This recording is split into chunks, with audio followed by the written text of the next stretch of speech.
Olá, amigos do Fato Econômico, a economia além da conjuntura, sejam todos bem-vindos. Estamos no ar aí com mais uma edição do nosso programa para a gente falar sobre economia. Sempre nas segundas-feiras, quartas-feiras, a gente está por aqui, eu, Moisés Cristiano, junto com o André da Silva Pereira.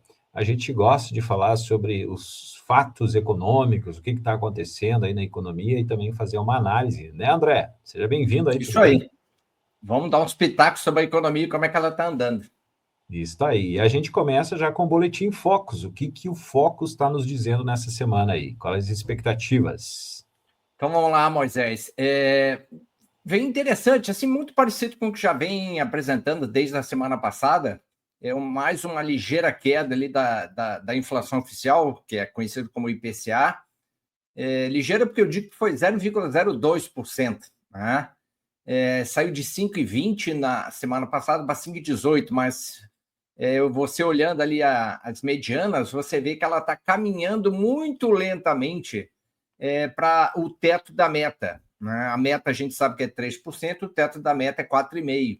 Não sei se vai chegar a 4,5% lá em dezembro de 2025, mas vai se aproximar bastante daquilo que a gente tinha previsão lá no início do ano, quando a gente teve uma taxa de câmbio de 6,30, e que ninguém achava que a inflação iria convergir nem para próximo da banda superior ali da meta de 3%. Então, isso a gente vê mais uma vez, né? Já vem acontecendo há 6 semanas consecutivas, né? A inflação, os vários índices de preço já estão dando isso, continuam subindo, porém subindo numa velocidade menor, né?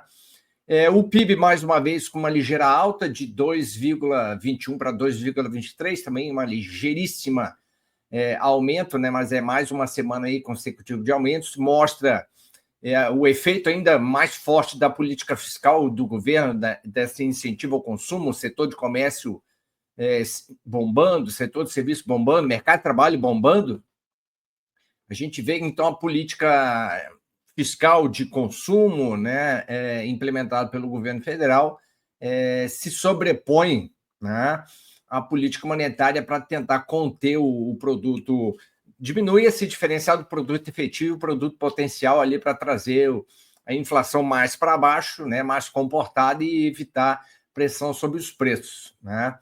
O câmbio é 5,75 para 2026, ano eleitoral, e esse ano 5,70.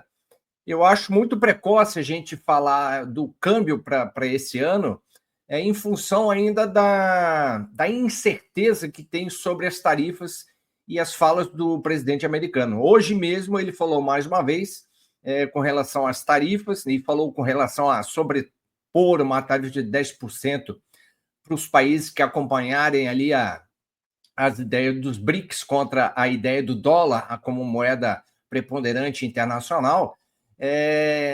Esse é um dos fatos que eu acho que é muito incipiente ainda você dizer que esse câmbio vai fechar em 5,70, 5,75, porque se realmente o Trump implementar essas tarifas a nível internacional, isso vai gerar muita incerteza na economia americana, na economia brasileira e global.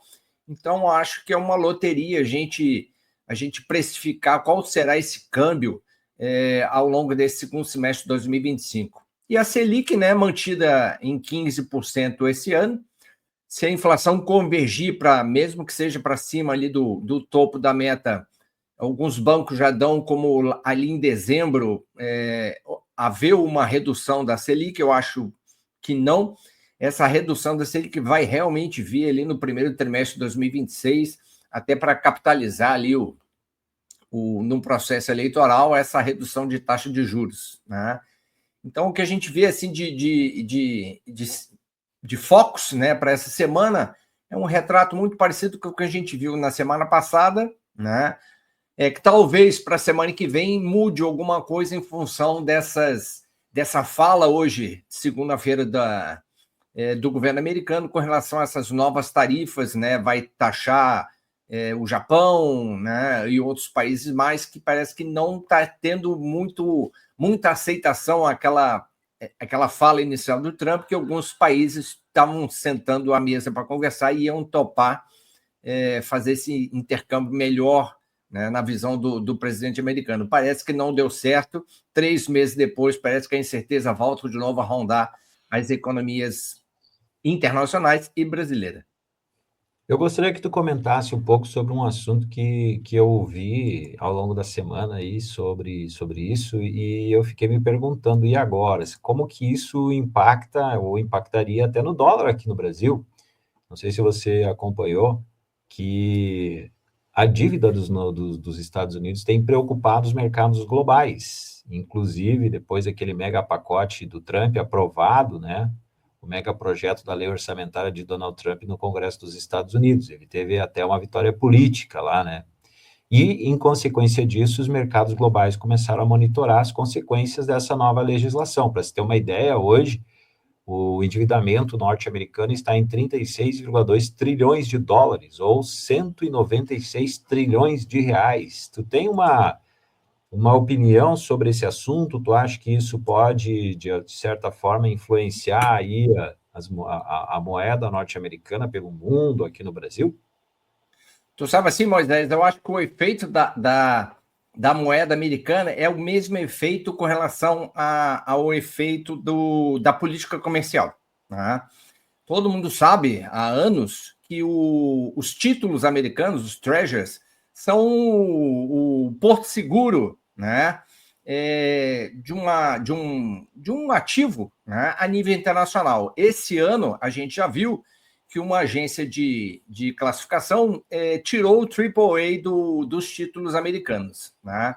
Isso já é reflexo dessa política comercial implementada pelo governo americano esse ano. Né? Isso está fazendo com que aquele sonho, né, que a gente sempre teve, né, nos anos 70, 80, 90, 2000, 2010, de que um porto seguro para você botar o seu dinheiro em época de incerteza era nos títulos americanos. Isso já criou uma certa turbulência, né, depois desse rebaixamento da nota dos treasuries americanos. Ao mesmo tempo, a gente tem o enfraquecimento do dólar a nível internacional, né, que também é muito em função dessa questão tarifária, das falas do Trump, desse vai na OTAN, desfaz a OTAN, né?